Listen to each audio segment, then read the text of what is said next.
Light inspires you to do what it wants, and domination forces you. I mean, I'll just show you guys this. Your old life has passed. The light will forge you a new one. It is not yours to take.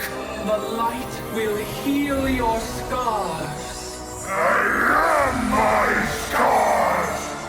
The light is your destiny. My destiny is my own.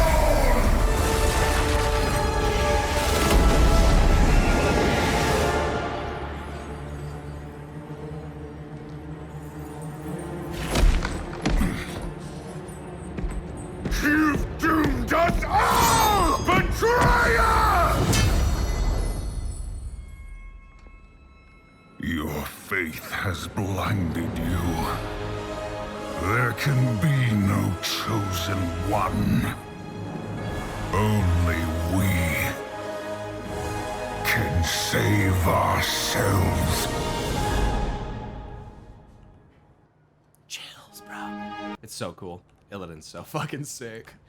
But yeah, look at Turalian's eyes. And even still, even after this, he still just goes for Illidan.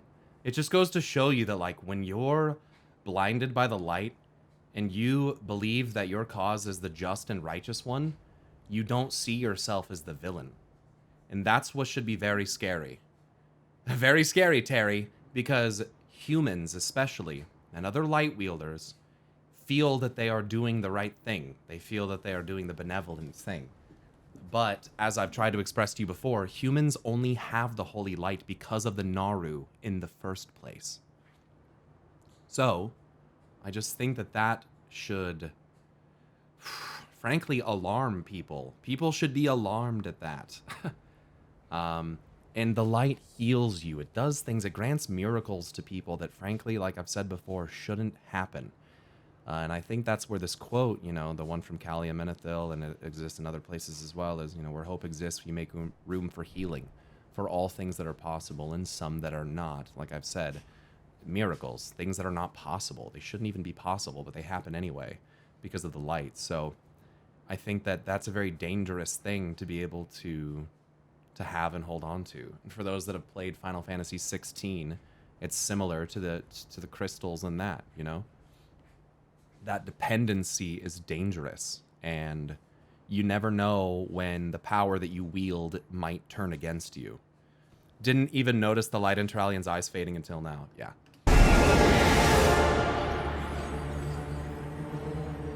Yeah. It's pretty extreme. It's pretty extreme. They make it, yeah, pretty obvious. And this guy's still around. This guy is the fucking commander of the army of the light, which only existed to fight the demons.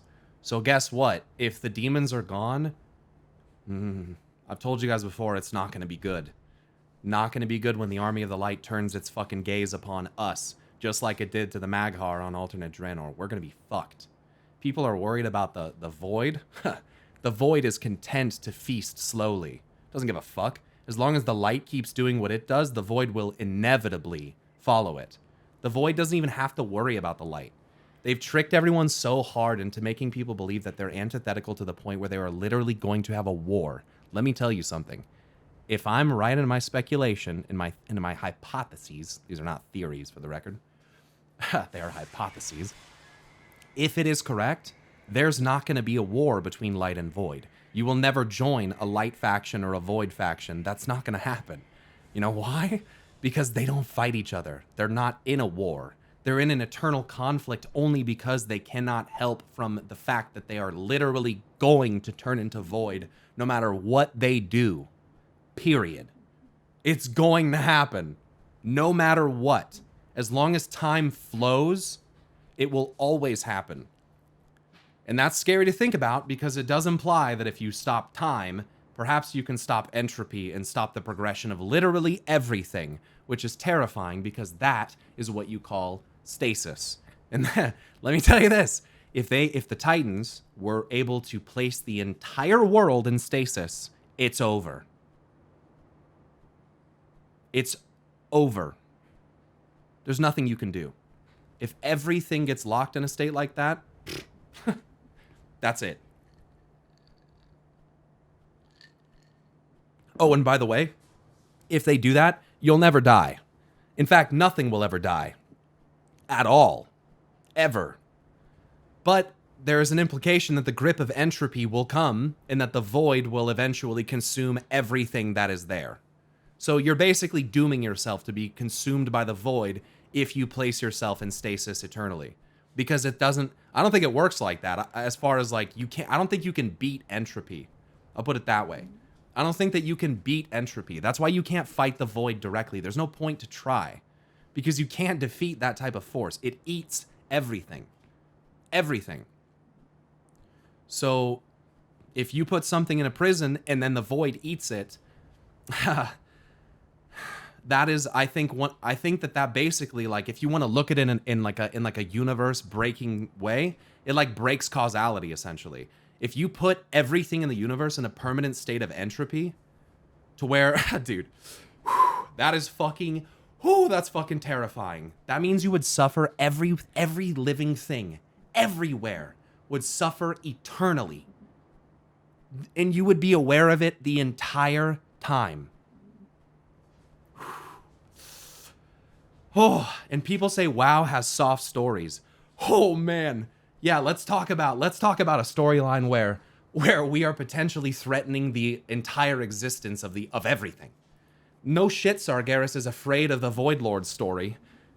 No shit, he's terrified of what the Titans are doing, because if what they do succeeds, they will not kill everything. They will lock everything in a permanent state of torment for the rest of everything until nothing exists except pure entropy and suffering.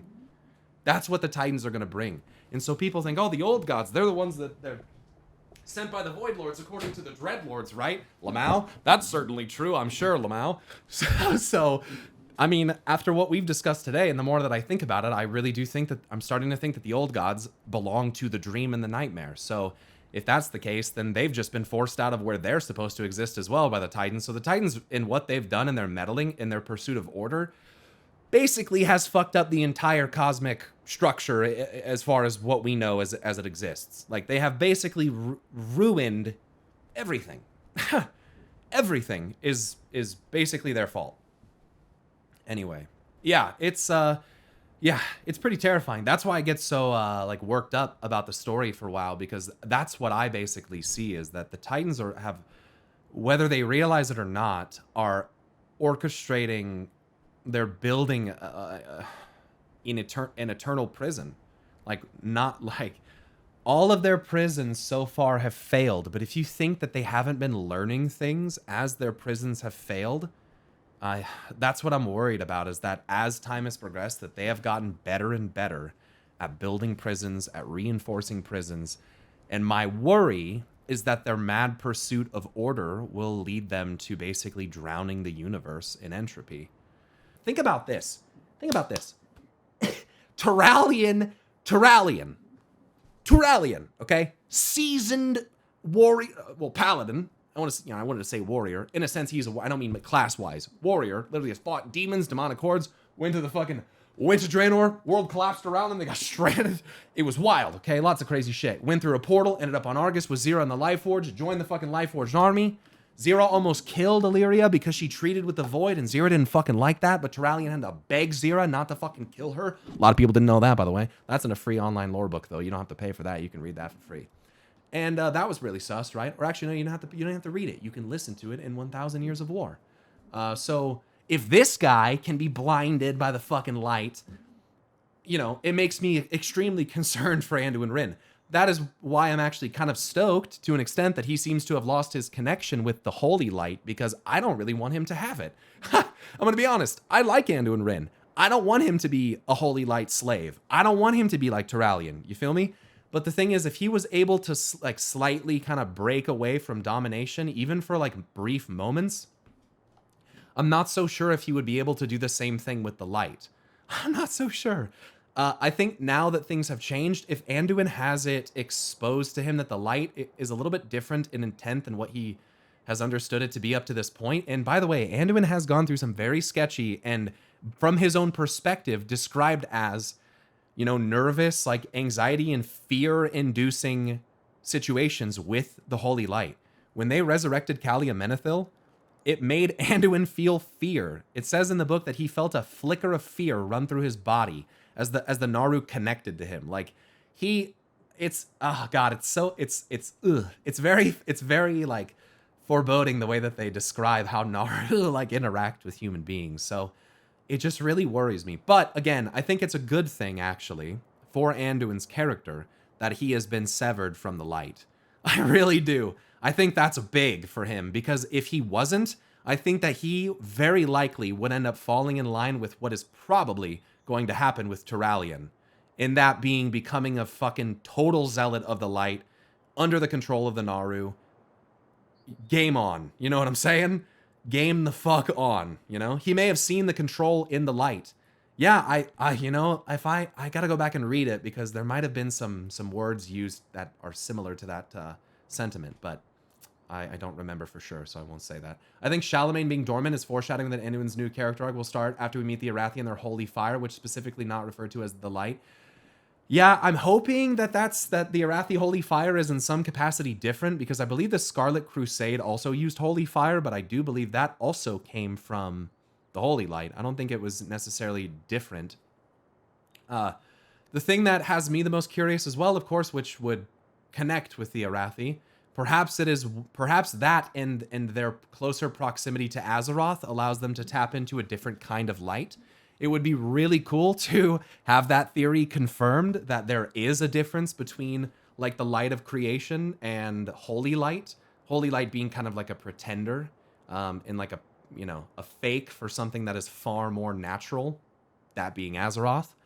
And that the void is also a substitute, a fake for basically shadow and death. If you want to look, I hate to say this, but if you wanted to, you could actually take the holy light and you could take the void and you could use them to replace pretty much everything in the universe. And again, that's pretty scary, because it kind of, to me, shows that they're highly adaptive to the point where like they can pretty much exist in any environment through any circumstances. And because they are powers that allow like clairvoyance and allow people the ability to fucking literally peer through time and look at either endpoints or possibilities with the light and void respectively. I mean, I think, you know, that's a big problem in and of itself. Like their meddling has probably caused some of the most unlikely things to happen, essentially. But back to what I was saying. Yeah, anyway. Do you think Xe'ra will play a part in all this? Yes. Oh yeah. Look, I do think that the Lightbound, which is essentially just another army of the light on alternate Draenor, where the Maghar orcs come from, I do think that they are probably going to invade Azeroth. Yeah. I think that the forces of the light are going to invade Azeroth, either probably towards either midnight is in and of itself bait and the light comes first and the void naturally follows, or we get baited entirely and well, actually I don't know where I was going with the second option. Maybe I guess second option would just be that the light just fucking comes through straight going on and we don't even see the void.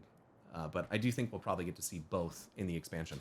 What I was hoping to see with the Arathi is maybe the fact that they are not able to directly interact with the crystal thing because it's in the sky. Maybe maybe they're not like touched in the same way that someone like maybe Turalyon is, considering that he light forged himself. I don't know. I do think that Xe'ra will be coming through and invading as well. I really do think that the forces of the light are going to come in strong. We're going to have people that we thought were allies go against us. And I do think I think Turalyon's going to be one of them. I think Illyria could also be one of them, just as a result of, I mean, Xal'atath is pretty fucking confident that they're going to get Illyria Windrunner. After she absorbs the essence of Lura, Xal'atath says she is all but ours now. Like, she has sealed her fucking fate at this point, and it's not looking good. Turalyon will betray the Light Army. He could, but I kind of hope that he doesn't. You know, I kind of hope that he doesn't have the opportunity. I kind of hope that he gets like light controlled, like dominated essentially, like light order fucking controlled by the Naru or something. You know, I hope they just come in full fucking force, because At this point, now that we're discovering what the Titans really were doing, and I've said this before, do you guys think the Titans don't know what we're discovering?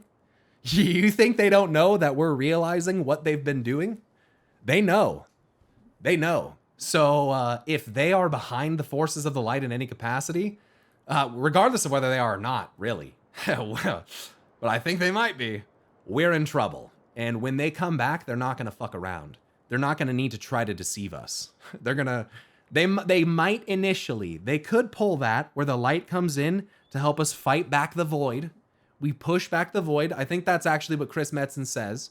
I think that's what he said on stage. So let's just go off that, actually. He says that the void is going to invade Azeroth, that the forces of the light will fight them back, and then that things may not necessarily go as planned. And that they might get wildly, they might spiral wildly out of control. And then that is when the Titans will come back. And when that happens, oh boy.